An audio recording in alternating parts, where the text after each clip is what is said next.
Okay, so today I am just answering your questions that you are having over the midterm exam. So you know that I posted questions, and if you go to my Stat Lab, you'll see that. So under announcements,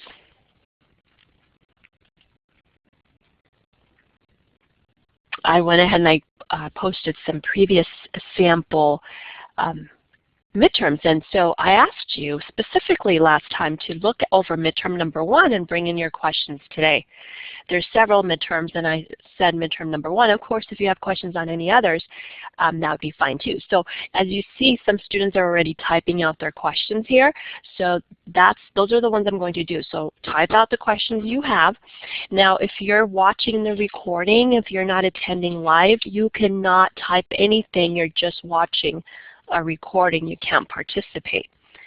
So hopefully you are going to the discussion board and typing out your questions if you have questions. On the discussion board, you'll notice that there is a section for midterm questions. So click on midterm questions, and there's a lot of information from me at the very beginning, and so you have to scroll down, and there are some questions already posted and I've already answered them. So to ask questions about the midterm exam, just make sure you go to discussions and then click on midterm questions.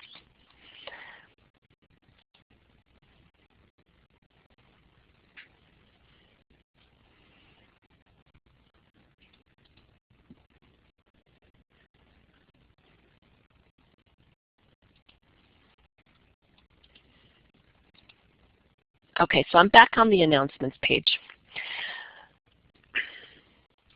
All right, so a reminder again is that if you scroll down, you'll find the midterm questions there. Okay, so far we have 8C and then number 10 that we're going to work on. And I'm assuming that's midterm number 1. Yes? Okay, thank you. All right, so we're going to go ahead and get started with that. And I want to remind you that your StatCrunch assignment is due the day that you come and take your midterm. Now, this StatCrunch assignment has been available here for some time. You should have already finished it. You shouldn't be working on it this week because this week is your week to study for the midterm. But if you're still working on it, just make sure it's done by the day that you come in to take your midterm. You've already signed up. I've sent out a link, and you followed that link, and you have already signed up for it. So I'm going to bring that to my midterm exam, and I'm going to check you off when you come in. So if you haven't already signed up, please make sure you sign up to take the midterm. So if you go to announcements, you'll see there's a link right there. Okay, now this is for this current semester. I use these recordings for other semesters, so in a future semester, your dates are going to be different. So I'm using these recordings for fall 2015. So if you're in a future semester, then of course this information is going to change. But for spring 2015, the information is current with what's on here. Click for the link to open up, and just tell me which day you plan on taking the midterm. And then I'll have enough copies of the midterm, and I'll check you off. If you haven't signed up, then I will not have an exam for you. So make sure you sign up and tell me when you're coming to take the midterm. Okay, so I'm going to go ahead and open up midterm number 1. And that's what it looks like. Okay, so your midterm is covering chapters 1 through 6. Let me just point something out here before going to the midterm. It says studying for your midterm. This study guide may be helpful for you. What I've done is I've organized all the chapters, somewhat organized all the chapters for you. Not everything's on here, but it's just kind of like a summary. of every chapter. You can go ahead and add whatever I missed on here. This is not something you can use on your exam unless you want to cut and paste. Remember, on your exam you can only have one page, a regular size piece of paper, just 8.5 by 11, I think is the regular measurement of paper, and you can write back and front. If you want to start cutting and pasting from information I've given you, then you need to make sure the paper is flat. You can't have flaps opening up so that you have something on the bottom, a very flap. It has to be a flat sheet of paper that's been written on, or that you've copied or pasted something on it. So it has to be a flat piece of paper with notes. So as you see here, Chapter 1 was basically definitions. For Chapter 1, I can give you just different types of data sets, and I could ask you to identify them.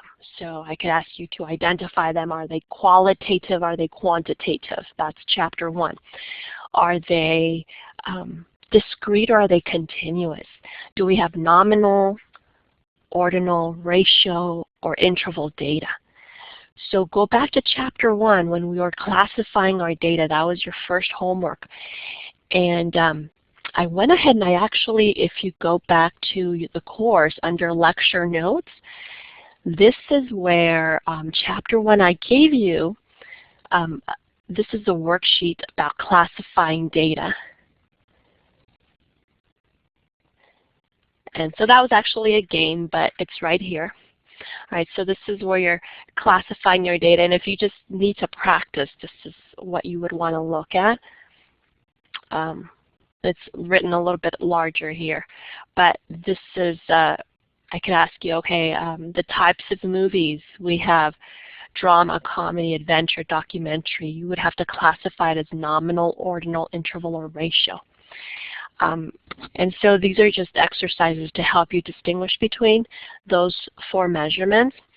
But aside from this, I can also ask you to tell me whether the data is qualitative or quantitative, whether it's discrete or continuous. So that was Chapter 1 stuff. Okay, so under announcements, that study guide I have for you where I've summarized the chapters, that may help. Okay, so I'm getting more questions here. So I have number 12. All right, so another question I was just typed about the length of the exam. Yes, so the sample exams you see here, they're very representative of the length of your midterm. I try to keep it about the same length. So the 3 midterms you see there, that's a good length for what your midterm is going to be. There are no restrictions on what you can put on your notes. But the only restriction is this, that it has to be a flat sheet of paper, and it has to be just a regular size paper, and it's only front and back. You can't bring in 2 sheets of paper with it only being one-sided. So physically on your desk, you can only have that 1 sheet of paper, and it's your decision if you want to write front or back, typed or written, whether you want to paste stuff on there, but it has to be flat. All right, so that's our Chapter 1, basically definitions and then symbols. You want to make sure you understand what the different symbols are for. You need to be able to classify data. And so I'm going to remind you of how you can review your homework. If you go to Gradebook, you have to go to Gradebook. And hopefully I've done some assignments. I have. Okay, so if you go to Gradebook, there's a list of all the assignments you've worked out. If you want to review, you can just click Review. You're not wanting to change anything. But if you just want to review, and then you can just click on the questions and rework them. You can click on the questions and you can rework them. All right, or you could just print them out if you rather print them out. you can definitely print them out. All right, so here I want to do a similar exercise. So it cleared everything for me, and then I can go back and do the problem, and it will check my answer. Know that you can print. If you want to print, you can print the questions, whether it's just this question or print the entire homework assignment. All right, so you can review your homework by going to Gradebook.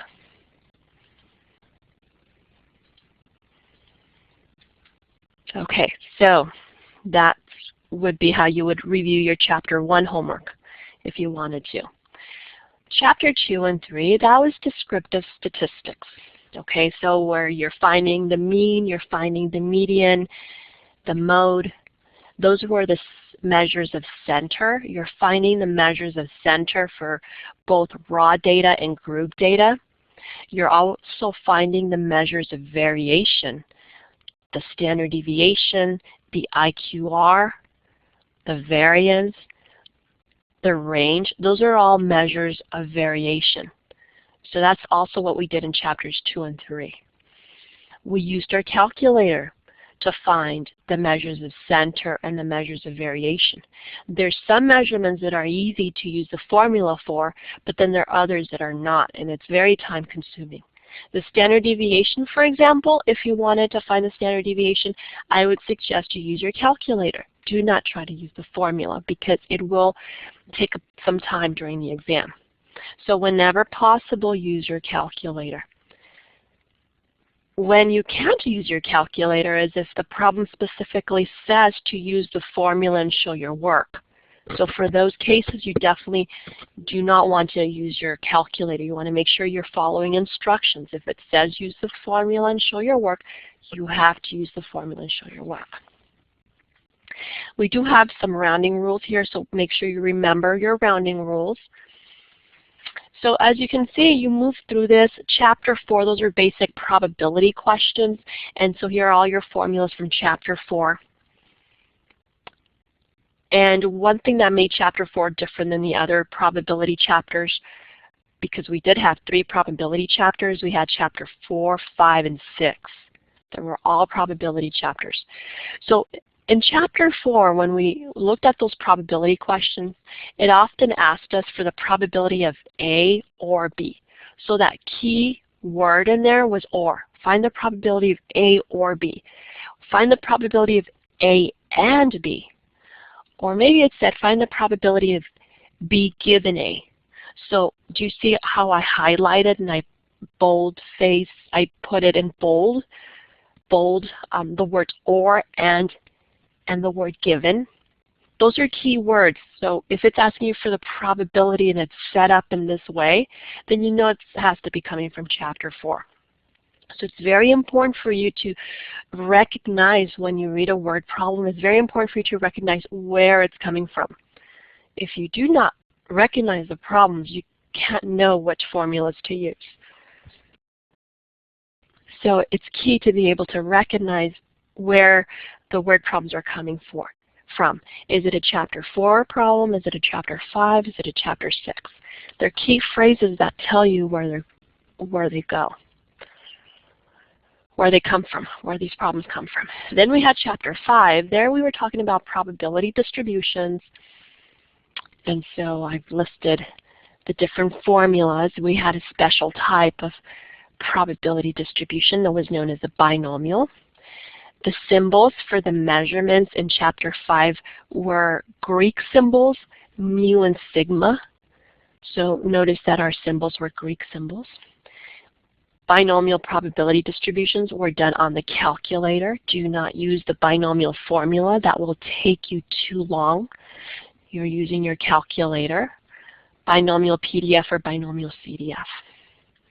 Now, the last chapter is your Chapter 6. Talking about normal distributions.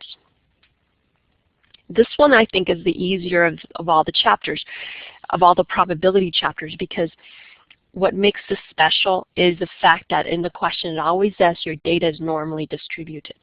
It always tells you that your data is normally distributed, so right away you draw your bell curve and you shade the appropriate regions.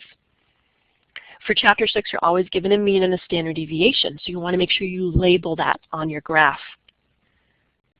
There's 3 special formulas we use in chapter 6, and here I listed specifically how and when you use them. Now, in this class, as I mentioned, you're not using the normal CDF. You're not using the normal CDF. You have to use the formula. I had mentioned that in class. You're not using the normal CDF. You have to use the formula. On the questions, on the midterm, it will tell you that. You have to use the formula. You can't use the normal CDF. It's okay to use the inverse norm. That one's okay. To find your z-score when you're given an area, that one's okay to do. Now, the last thing I will say about chapter 6 is that we also had problems that were not from chapter 6, but we still solved them using chapter 6 methods. So the binomial type problems, we discussed how those binomial type problems can be solved by using the normal distribution. And so on your exam, it'll specifically tell you to do that. You must use the normal distribution to solve a binomial. If it says that, then that's the only way you can get credit for that problem. So please don't miss this. This is under announcements. It's the study guide. I'm trying to highlight it. Studying for your midterm, it says study guide on there. Okay, so let me go ahead and start with the questions on here. Let's see if I can make this a little bigger. So the questions I have are 8, 10, 12, and those are it. So we'll start with those, and then if you see you have any other questions, just type them out. Okay, so let's go ahead and do the first one. I'm sorry, I'm scrolling on this, so it makes your eyes hurt because everything's kind of blinking in front of you. But that's the first one, number 8. That's the first question. And it looks like the question is on part C, but I might have to do some of the top ones to get to part C. All right, so last class meeting I asked you to go over midterm number 1, and today we are going over the questions that you're having on midterm number 1. Okay, so this is our first question, 8C.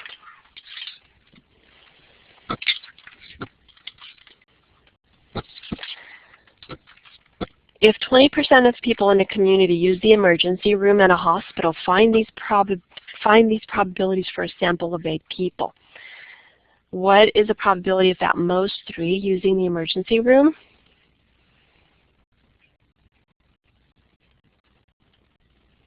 And then it says, what is the probability of exactly 3 using the emergency room? And then the question that was asked was, what is the probability of at least 5 using the emergency room? So the first thing you have to do, you have to make sure you understand what type of problem this is. You're given a percentage, and that's the percentage of people who use the emergency room. So if you're given a percentage, that's how you know what your P is. P is your probability, but you always have to turn that probability into a decimal. So that's P equals 0.20. Now, you have a sample of 8 people. If you have a sample, that's your N. N equals 8. So in this scenario, either you use the emergency room or you don't. There's only 2 outcomes. You either use the emergency room or you don't. So you have to be able to identify by the information you're given, you have to be able to identify what kind of problem this is. Any guesses? Are there any guesses?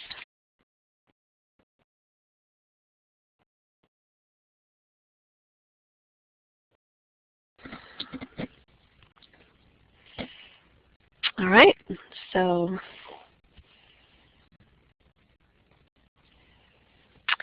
two outcomes. We have a P, we have an N, so binomial. Okay, so you guys are saying binomial. All right, so yeah, chapter 5. So this is a binomial type problem. So if it says exactly 3, that means you only have one value of x. So in that scenario, you can just use the binomial. PDF. When you have only one value of x, you're going to use the binomial PDF.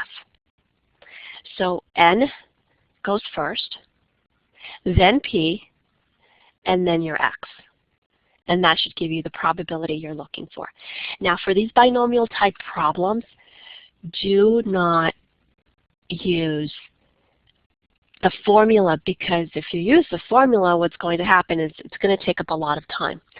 So there are various ways of doing these binomial problems. I showed you the formula, I showed you the tables, and I also showed you how to do this on the calculator. So the most efficient method is to use your calculator. So that's what I'm doing here.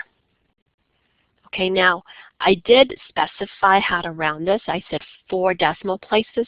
I know in the tables we were rounding to 3 places. So just make sure you read the instructions. So whatever it is, make sure you read the instructions. Now for chapters 2 and 3, there were specific instructions and never changed. Those instructions were about rounding the measures of center and the measures of variation. The rounding instructions for chapters 2 and 3, they never changed on you. So you should know how to round accordingly. I don't have to give you instructions on chapters 2 and 3 on how to round, because it was always the same. However, for chapters 4, 5, and 6, we kind of changed the rounding rules on you. Because chapter 4, it was probabilities, and we were saying round to 3 significant digits. All right, so let me just write down what I'm saying. So chapter 4 came along, which was probabilities, and then the rule I gave you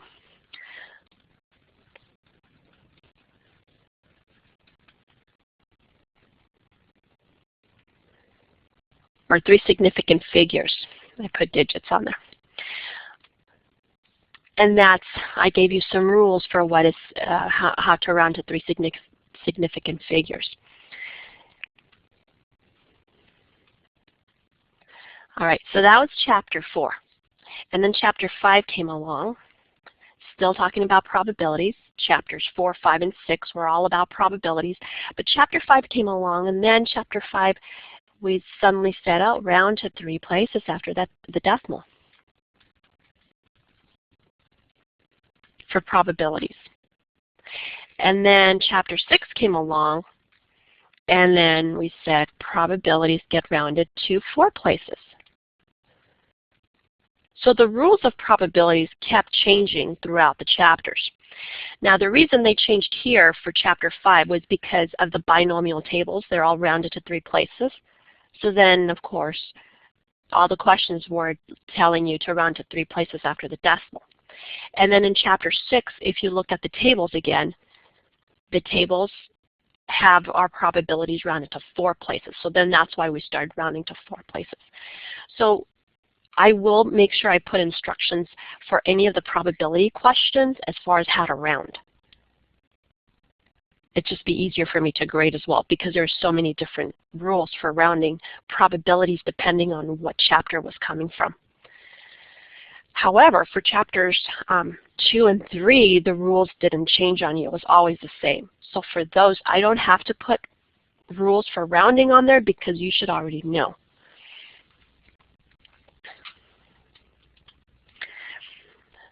All right, so I'm going to go into the calculator and figure all these out, but for right now I'm just going to stay on here. The next question says, what is the probability of at most 3 using the emergency room? Okay, so at most 3 means you have more than one value of x. At most 3, the most you can have is 3. The most you can have is 3. So do I say 3, 4, 5, 6, or am I saying 3, 2, 1, 0? Is it greater than 3 or less than 3 after that? What do you think?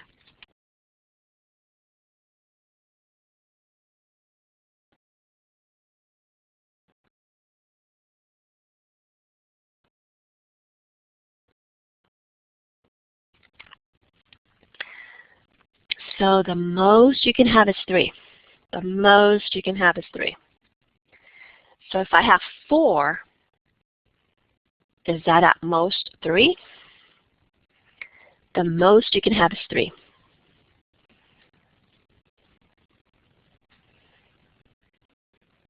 Right, so at most you can have is 3.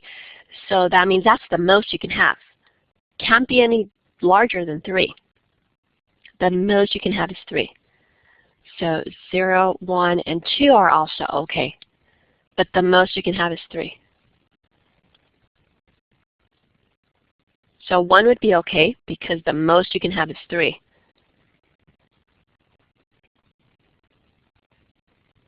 And 2 is okay because the most you can have is 3. So as long as you do not go beyond 3, it's okay. And so you've summarized that nicely. Yes, the PDF is used when you have one value of x. And the CDF is when you have multiple values of x. Okay, so for this one then, that's the binomial CDF, because you have more than one value of x. So the way we look at that is n, and then p, and then the value for x that you put here is the larger of the ones you have listed here. So when you put a 3 in here, it's going to calculate 3 and everything to the left, anything smaller than 3. So it calculates 3 and everything to the left. And that's exactly what we want. We want the probability of when x is 3, 2, 1, and 0. So that's what the CDF does. All right, now I'm getting closer to the question that was actually asked. I had to talk about some of the other ones before I got to your question. It says, what is the probability that at least 5 use the emergency room? So at least 5. The least you can have is 5. So when you see at least 5,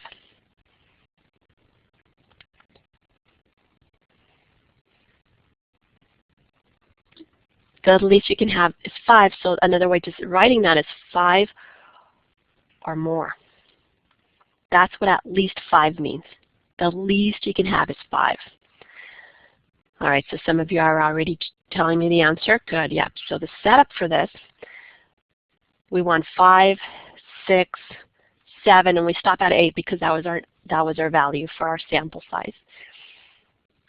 But the way the CDF works, the binomial CDF, is, remember, whatever we entered there, it calculates that and everything to the left. But here we want 5 and everything to the right. So we work around that by finding the probabilities of what we don't want. And we don't want 4, or 3, or 2, 1, or 0. We don't want any of those. So when you do the CDF, you put the 4, because that calculates 4 and everything to the left, which we do not want.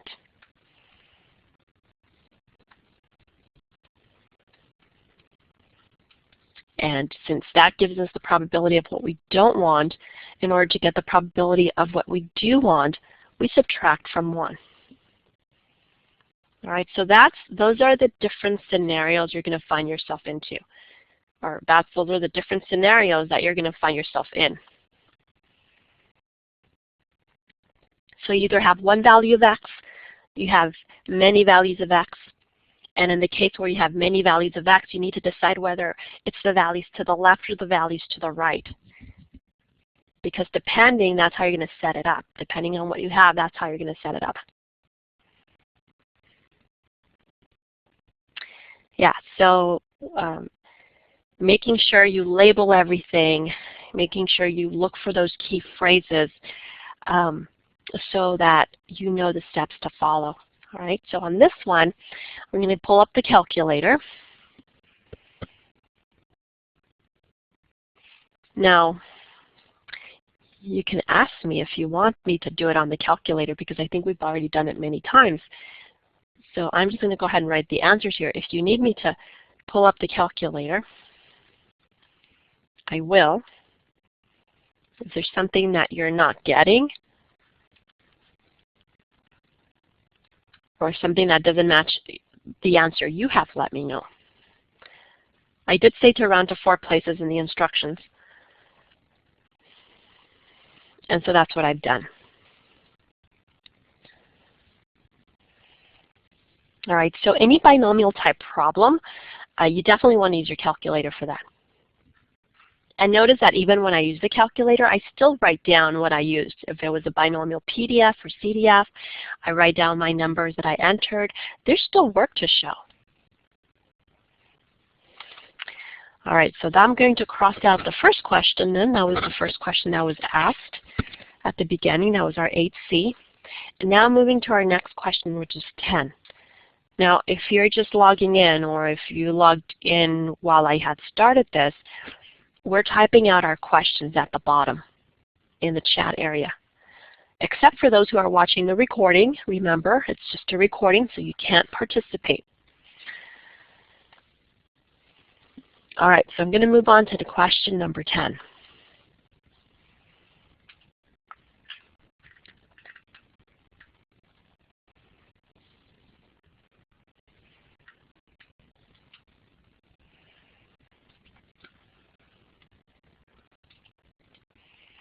So that's question number 10 on your screen.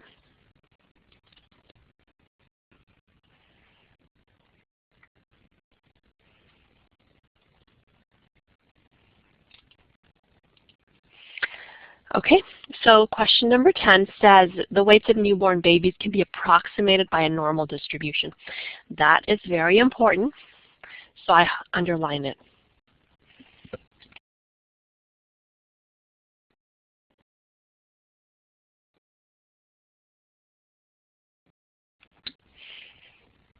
All right, so when you see that word normal distribution, the first thing you need to do is draw your normal curve. That's part of showing your work, so you want to make sure you draw your normal curve. It says that the weights of newborn babies can be approximated by a normal distribution. The mean weight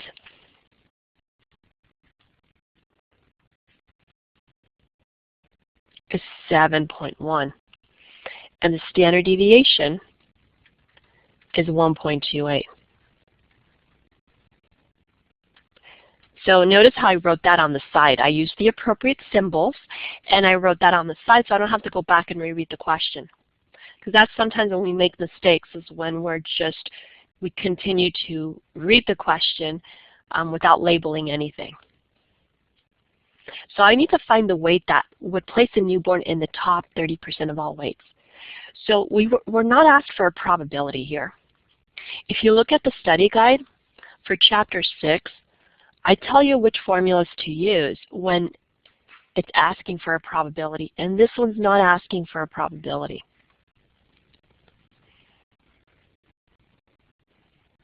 So you first have to identify this as a Chapter 6 question, and we know it's a Chapter 6 question because it says normal distribution.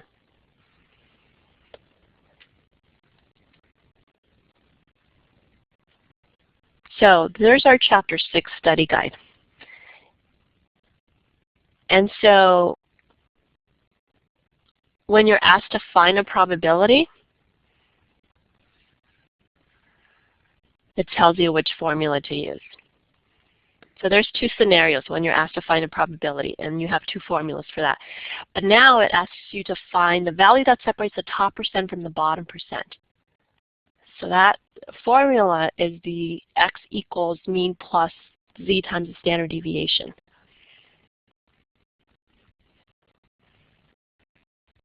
And that's what I'm going to use here. All right, so the next step is to identify the formula that goes to this. That's the mean plus z times the standard deviation. And we know a lot of this. We know the mean. The mean is 7.1. I do not know the standard deviation, but I do know this, or I don't know the z score, but I do know my standard deviation. So let's just write out what I know. Now this is a distribution that is not a standard normal distribution. So I have to label what a standard normal distribution will look like.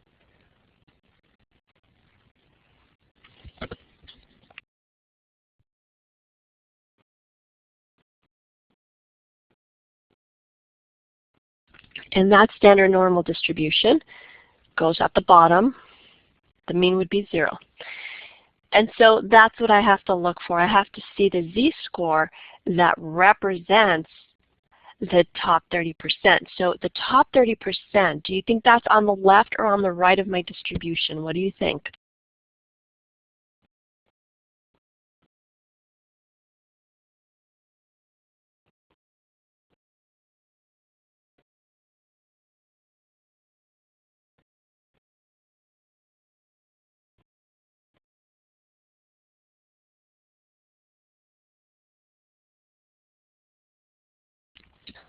Okay, so let's go ahead and label it top 30%. That's the right part. There it is. Okay, so this part right here is 30%. And remember that if you're given a percent in Chapter 6, that's the same thing as an area, which is the same thing as a probability. So 30% is 0.30.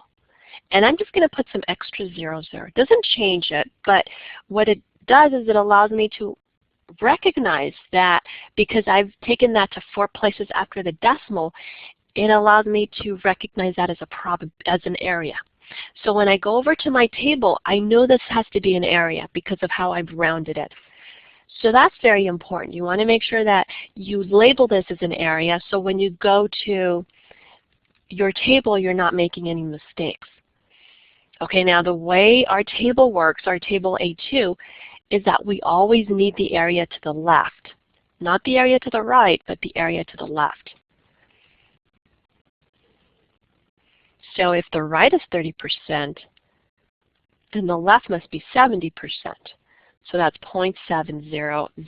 I'm just going to put my 4 places on there just so that when I go to the table, I don't make a mistake. I know that I have area. And if I have area, I need to find the corresponding z-score. All right, so I'm going to pull up the tables.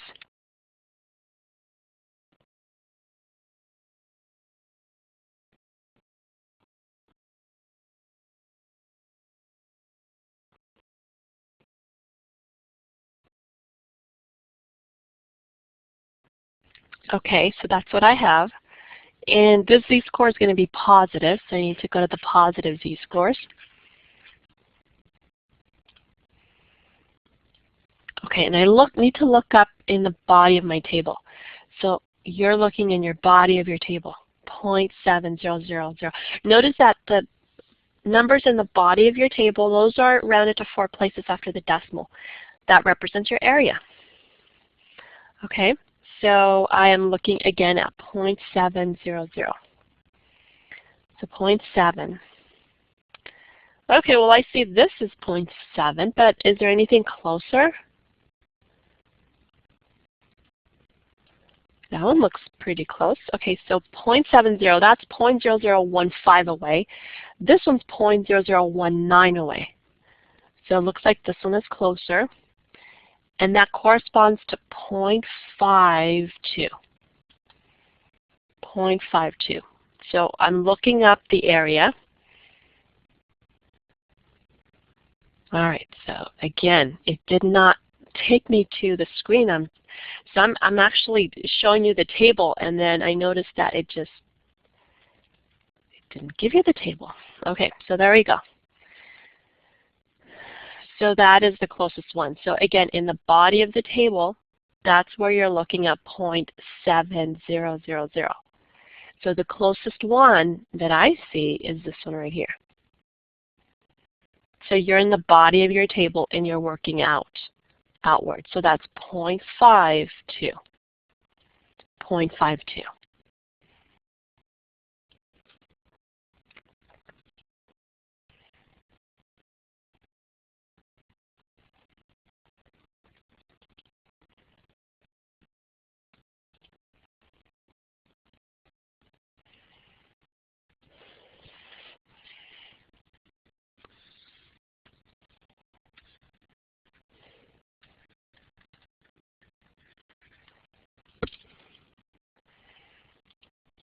Okay, so then I know what to use for my z-score.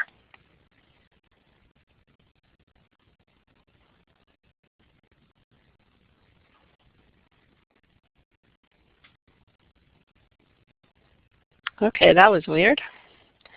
My distribution moved over. Okay, looks better now, I think.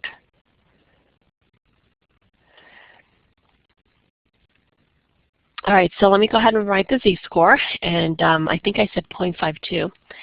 So we have 7.1 plus 0.52 times 1.28.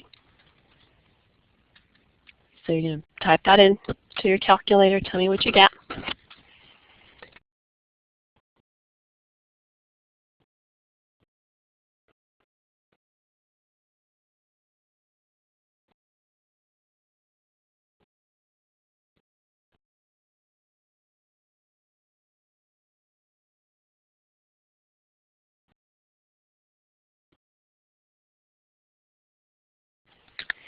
Good, and you're following the instructions, right? It said round to the hundredths place, so I have everybody said, so you say 7.77, good, 7.77. Okay, and that's it. That is the value that separates the top 30% from the bottom 70%. And we're talking about the weight of newborn babies, so this is in pounds. That's in pounds. Okay, so very important to when you read the question to underline those key phrases. And in this case, it was a normal distribution. So right away, you draw your normal distribution. It's not asking you for probability, so it's that other formula in Chapter 6 that allows you to find the value that separates one side of your graph from the other. Okay, so that is key there, to find those key words that lead you to the formula. If you were trying to find the bottom 70% instead, then your z-score would have been negative. So that's a question that was just asked. Here we set the top 30%, so the z-score was a positive 1.28. But if it had set the bottom 70, or let me say that again. The bottom, oh no, wait a minute. The bottom 70% is the same as the top 30%. The bottom 70% is the same graph as the top 30%. And so you'd get the same answer. It's just another way of asking the question. So if you're asked to find the bottom 70%, you'd get the same answer, because Z is in the same place, if you notice the drawing. Now, what I thought you were asking is the bottom 30%. If it had said the bottom 30%, then that would have been different, because the bottom 30% would have been here. That would have been a very different problem. So there, our z-score would have been negative.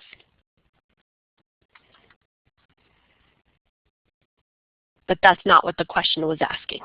So this is just to clarify.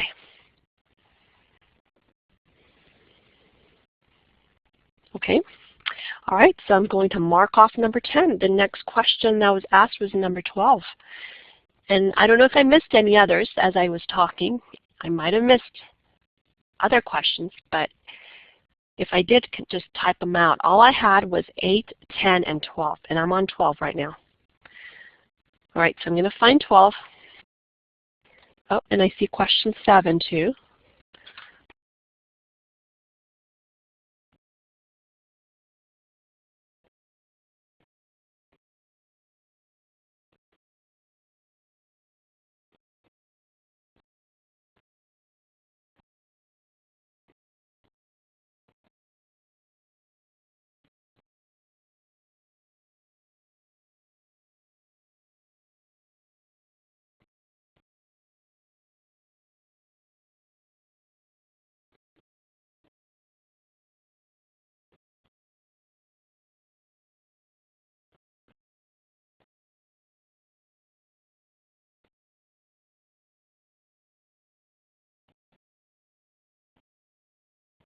Okay, so I found question 12.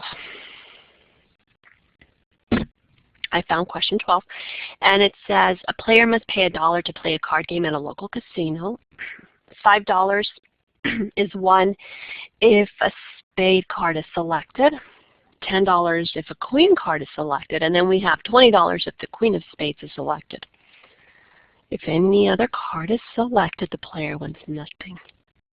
Okay, so it's asking for an expected value. So you have to identify what the chapter. When did we work with expected values? Which chapter?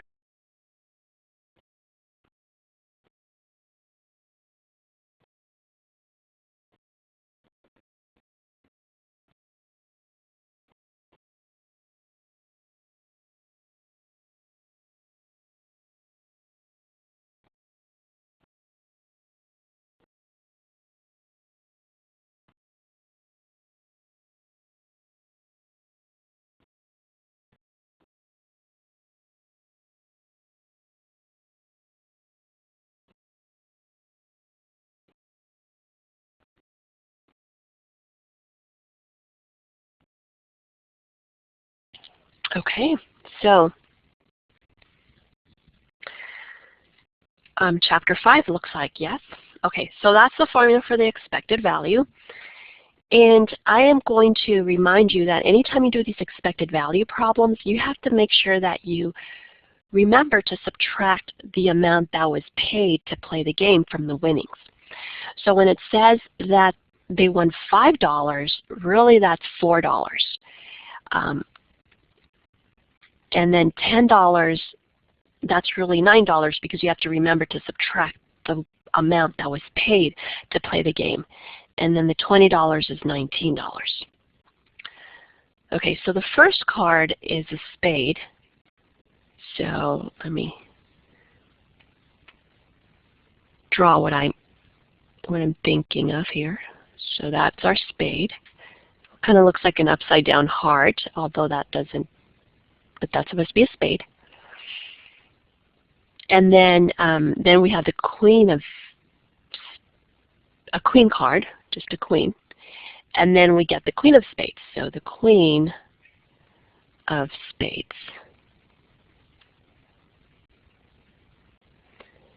And it says other cards.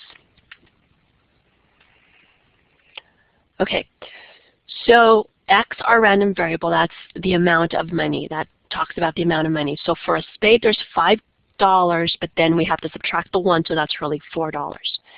And then the queen is 10, but that's really 9 because we have to subtract how much we paid to play the game. And the 20 then becomes 19. Okay, now there are no winnings for any of the other cards. So what do I put it in? What do I put there for X?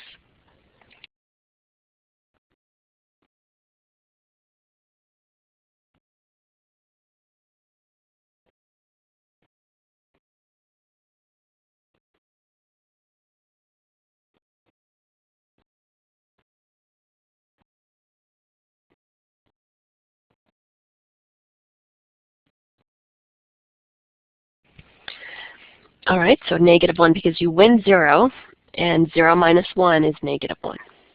Okay, the next thing I'm going to do here is I'm going to write down probabilities, but I may have to erase some of this. You may want to make sure you're writing with a pencil or just hold off on writing it until I'm done.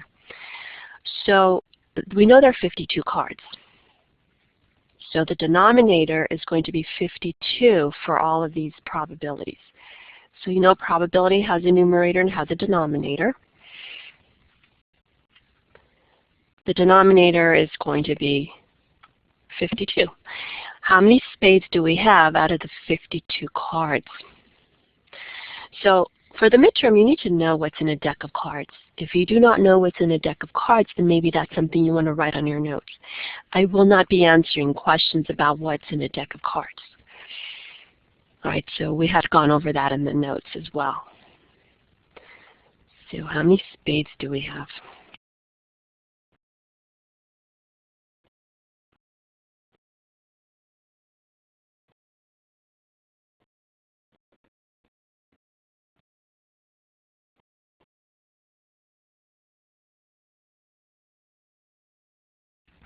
Okay, so remember I said we may have to change this, so for right now I'm putting 13. Okay, so we have 13 spades, and then we have 4 queens. Oh, but look here. I have a separate category for the queen of spades. have a separate category with the Queen of Spades. So did I already, and there's only one Queen of Spades, did I already include the Queen of Spades when I was counting spades? And did I already include the Queen of Spades when I was counting queens? So you have to go back and make that adjustment.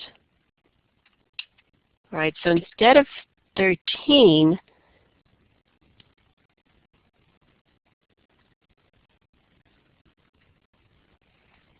yeah, we have 12 instead of 13. So let me write a different color. So we have 12 instead of 13 because, again, the Queen of Hearts has its own category. And instead of 4 queens, we have to change it, right? Okay. All right. Again, the Queen of Hearts has its own categories, and that's why it has its own category. So that's why we have to go back and change. So we have 12 spades. One of them happens to be the Queen of Spades. We have, or let me say that again. So here we have 12 spades plus the Queen of Spades, which is down at the bottom. Here we have 3 queens plus over here we have the Queen of Spades. So you want to make sure you account for everything. And then how many cards do we have that are left over?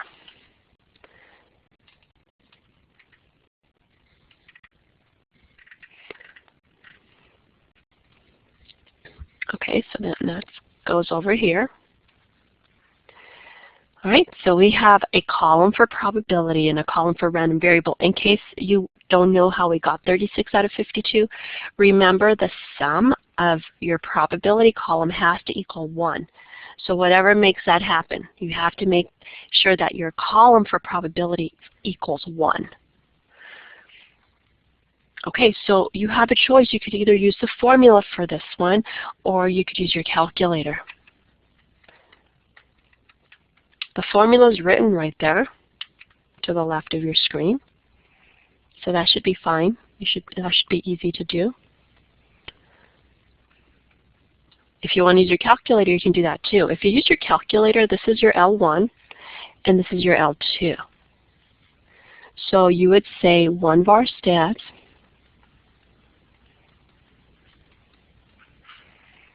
L1 comma L2.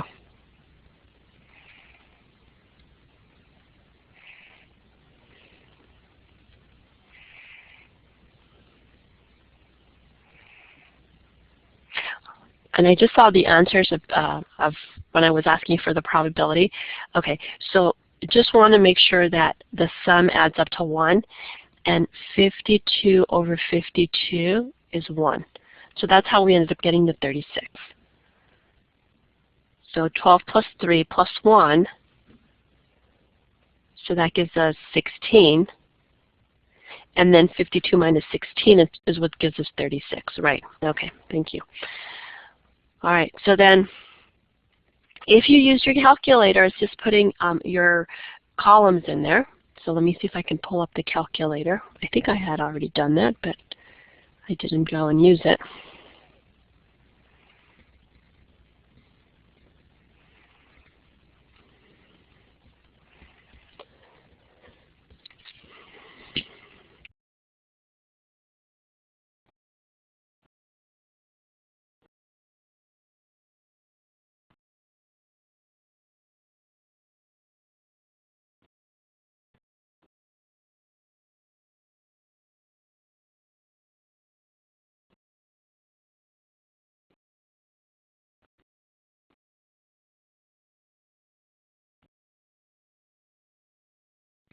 Okay, and so there you see. I'm going to clear what I have on there. So I wanted to enter my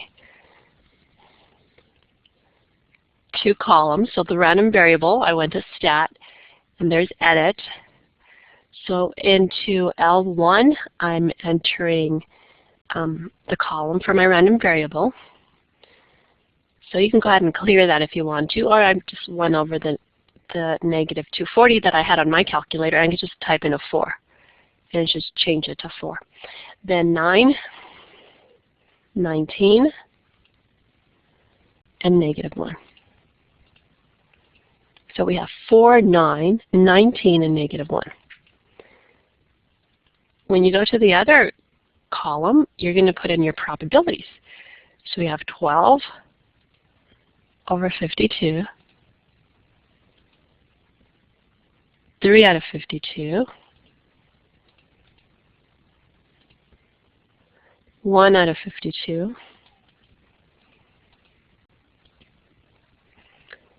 and 36 out of 52.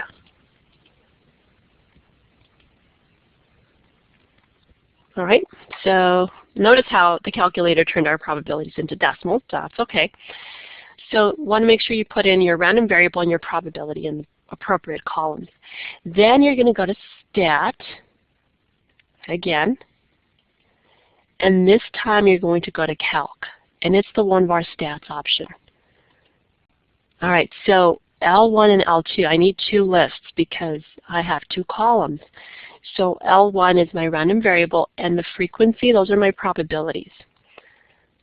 So in the older calculators, on the home screen, you actually see the one-var stats. So you have to type in L1, comma, L2.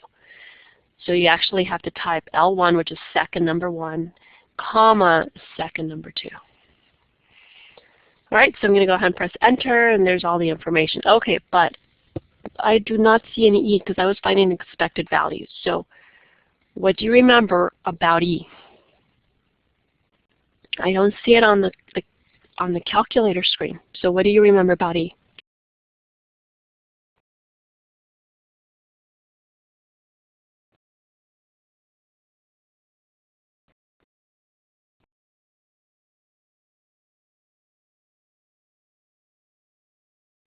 Okay, so the mean of a probability distribution is the same thing as, and there's the answer that I have. Just trying to get the calculator.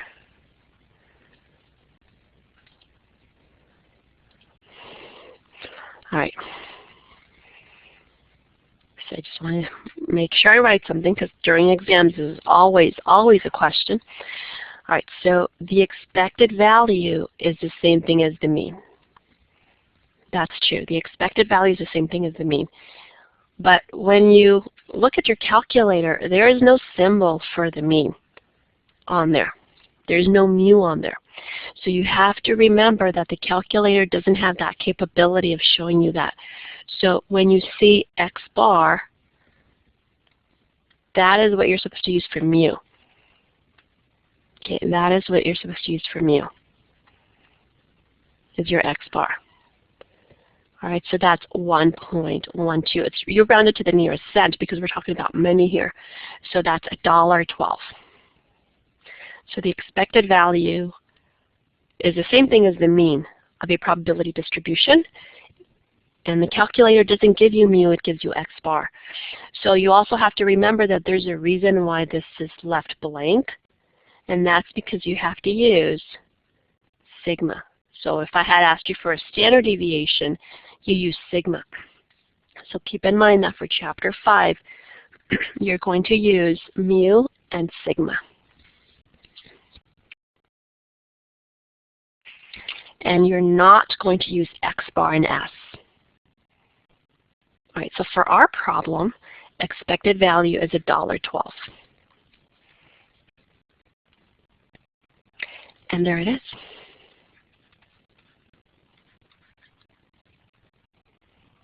Okay, it's a positive expected value, so that should tell you who this game favors.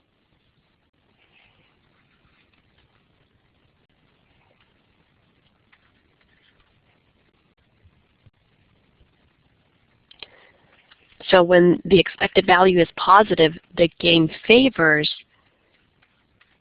the player.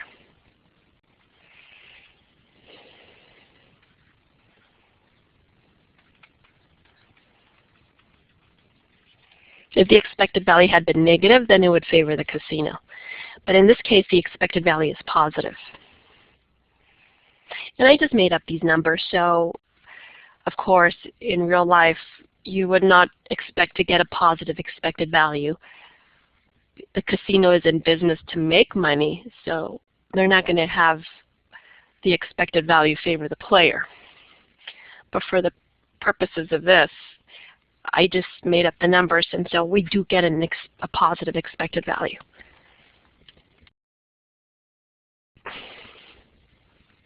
Okay, so the next thing is asks, what does a player need to play in order to break even? And if you take the amount paid plus the expected value, you'll get your answer. Now there is an algebraic equation that will allow us to get the answer, but if you do this, where you take the amount that you pay to play the game and your expected value, you will get the amount that needs to be paid in order to break even.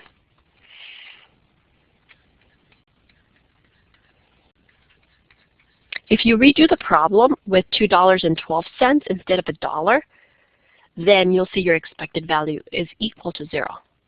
So you can check this. I didn't ask on this exam to be checked, but you could check it if you wanted to, by just redoing the problem and using $2.12 instead of $1. Okay, so that was question 12, and it was all about expected values. All right, and so the next question I saw that you had was number 7. So let me open up number 7.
Okay, so that's what number 7 looks like.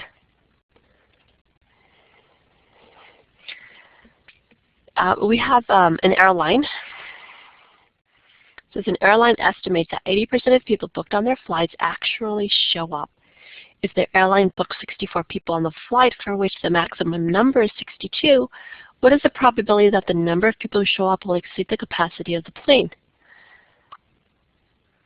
All right, so you have to be able to identify what type of problem this is.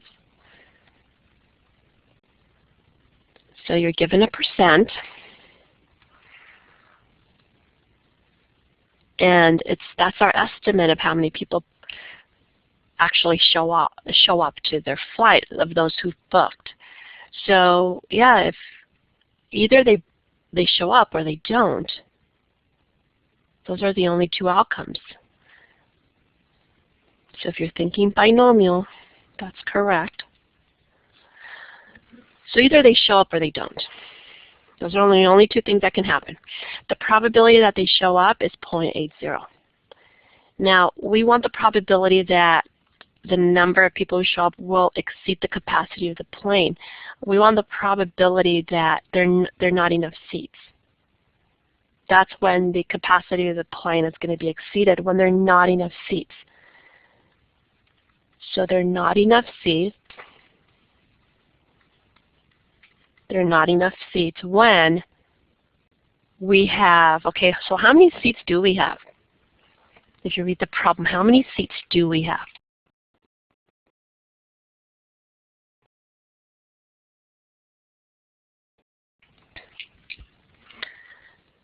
The maximum number is 62, so right, 62 seats. Okay, so let me write it over here, 62 seats.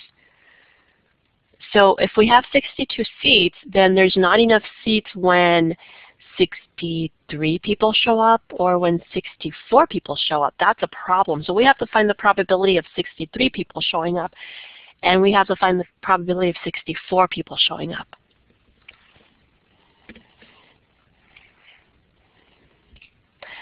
All right, so the next thing we need to identify is n and then x, because you already told me this is a binomial type problem. So we must have an n and we must have an x. Remember that n always has to be larger than x. However, it could be the same value as well. So n and x could also be equal. But the one thing n can never be is n can never be smaller than x. N is never smaller than x.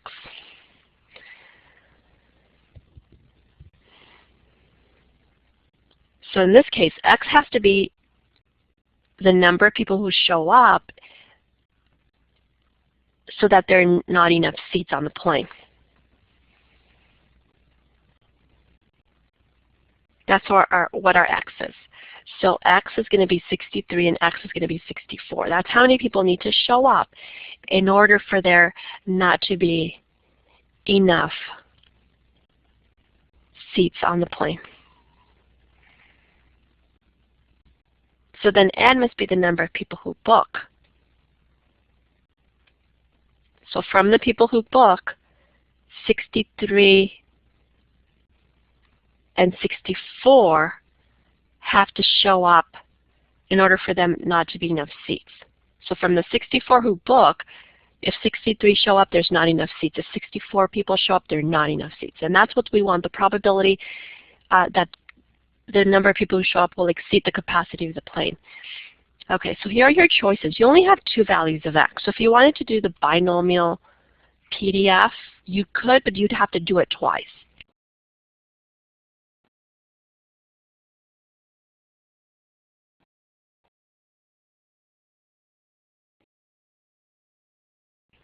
So binomial PDF of n comma p comma x. So one of them was 63.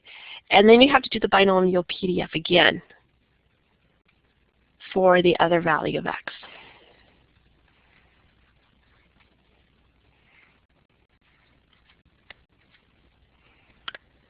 If you add those two, then that'll give you the answer. Now, if you choose not to use binomial PDF, what would you have to use?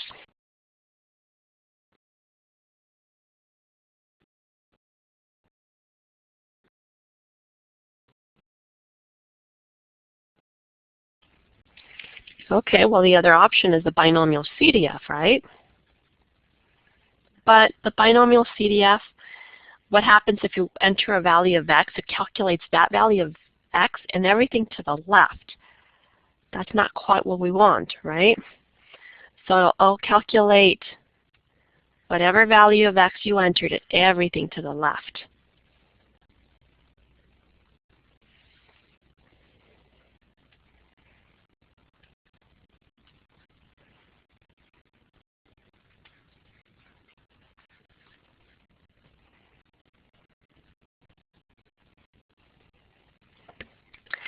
Now, is there a problem when 62 people show up? Will there be enough seats if 62 people show up?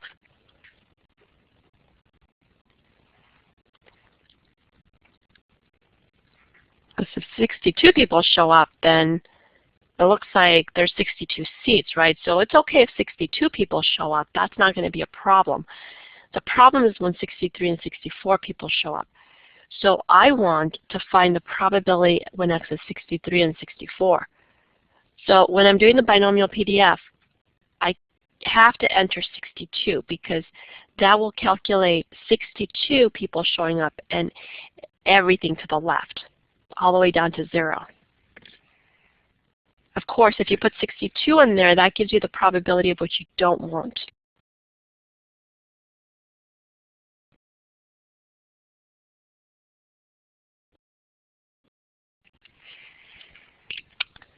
So we're going to have to alter, and this is where we do the 1 minus. This is where we do the 1 minus. Okay? So we want the probability that x equals 63 and 64. If you're using the binomial CDF, the way it works is whatever you enter for x, it's going to calculate that and everything to the left. And so we don't want that, so that's why we subtract from 1 to get the other side, to get what we do want, the 63 and the 64. So there's two options, and if you put both of those in your calculator, you'll see that they end up being the same number.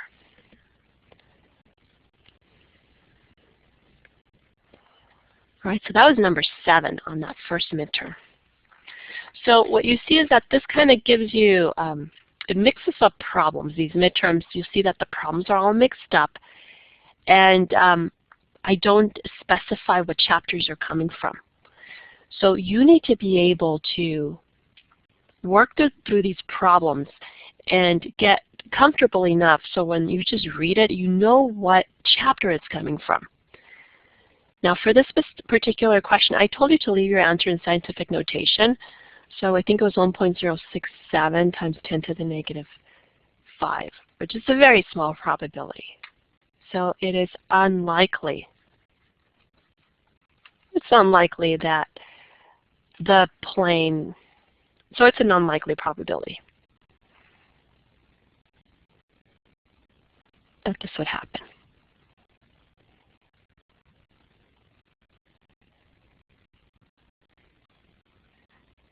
Okay, all right, so I lost my train of thought here. I was talking about the sample midterms. All right, so what I suggest that you do as you're studying through this, I'm pretty sure, I think I sent you an email, or I even put it on the discussion board. So let me switch you over.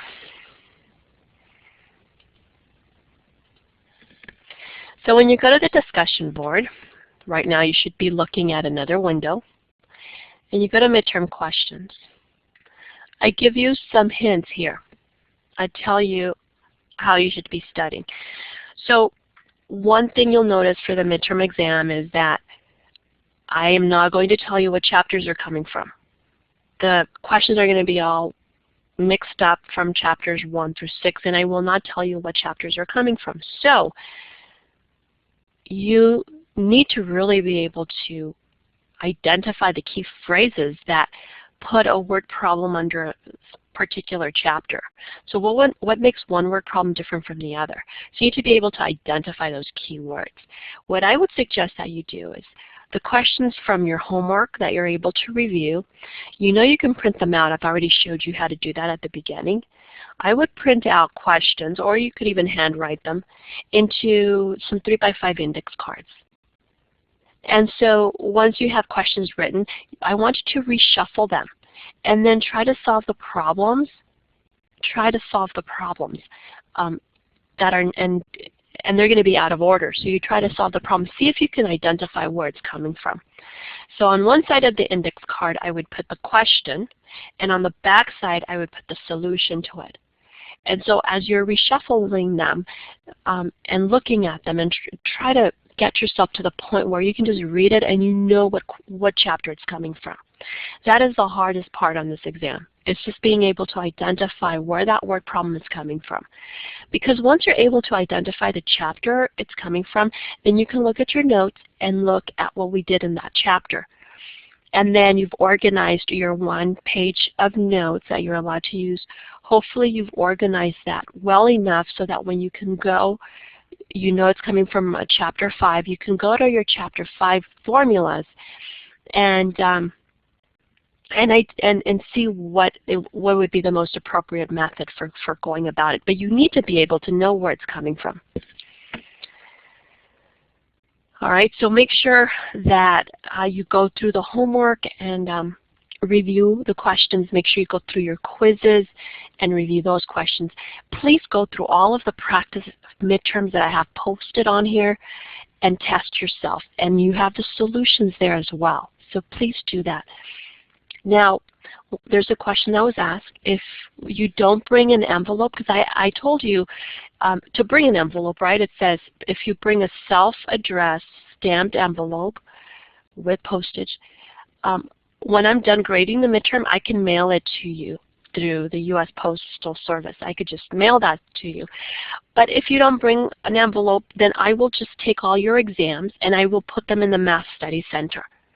So if you're on campus, then you'll just have to come and pick it up. Make sure you bring an ID with you, a student ID, because the tutors will not give you the exam if you can't prove that you are who you claim you are. All right, so if you're on campus, you can just come and pick it up. It does take me about a week to grade your exams, and I would say it's usually a week, but I'm giving all my classes exams before spring break, so I will have about 4 sets of exams to grade. And so it might take me more than a week to get to finish yours. So just so that you know, I will let you know when I'm done grading them, and you know when to come and pick it up if you want to come and pick it up. If you don't have a Grossman ID, a driver's license, a military ID, just some identification that has your picture and your name on it. Some people have brought a passport. Yeah, just an identification with your a valid ID with your picture and your name on it. Okay. All right, so we went over a lot today. We still have time for any other questions if you find that you have more questions on that midterm.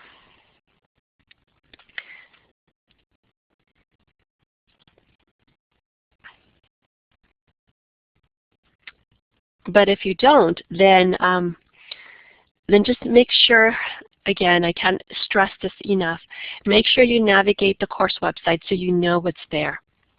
Make sure you navigate it so you know what's there. Under discussions, there's a lot of information. Please read through that. If you didn't get your question answered, then click on reply so that you could post your question. I am responding to your questions. Your exam is already scheduled. You did receive an email as to when the dates are.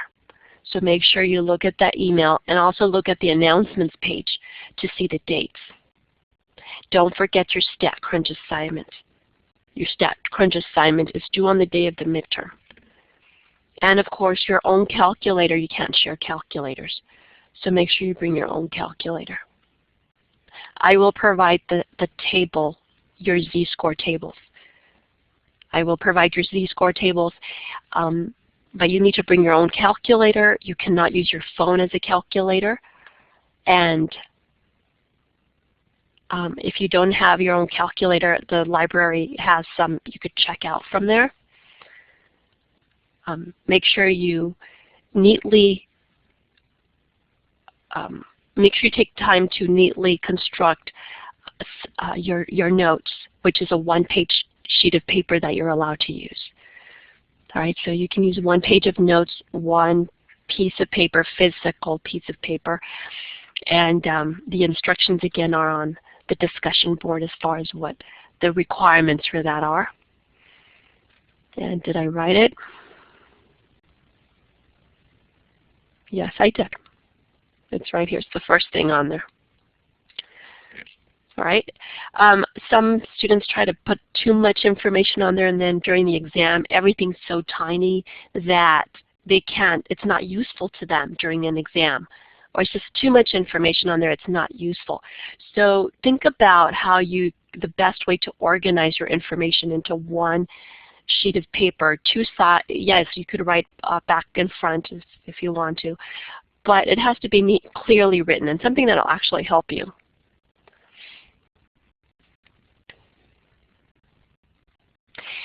You don't have a formula card. So the question is it correct that the formula card does not count towards our 1 page of notes?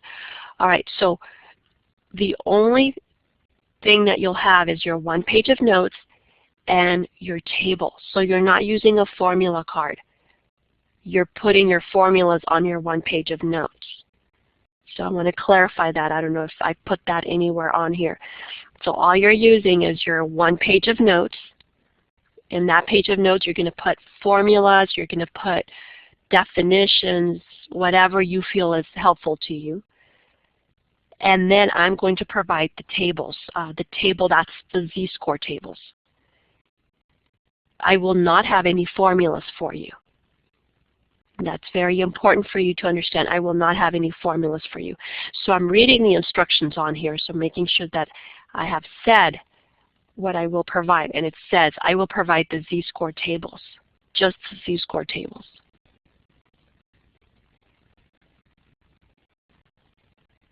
And then you will not have a formula card. That's what you're making. That's your one page of notes. You're organizing your notes, putting formulas, calculators, steps, whatever it is that will be helpful for you. Okay? All right. So I am done. I will stay logged on. If you have questions, you can continue typing them out. Let me again remind you, under announcements, where you have the midterm practice, I have several keys on here. Make sure you click on the midterms themselves to get the blank midterm, but then right next to it are the keys. So when you click on the keys, then the solutions will come up as well. Now, don't just study my solutions to it. That's not going to help you. You want to make sure that you force yourself to actually, where is it?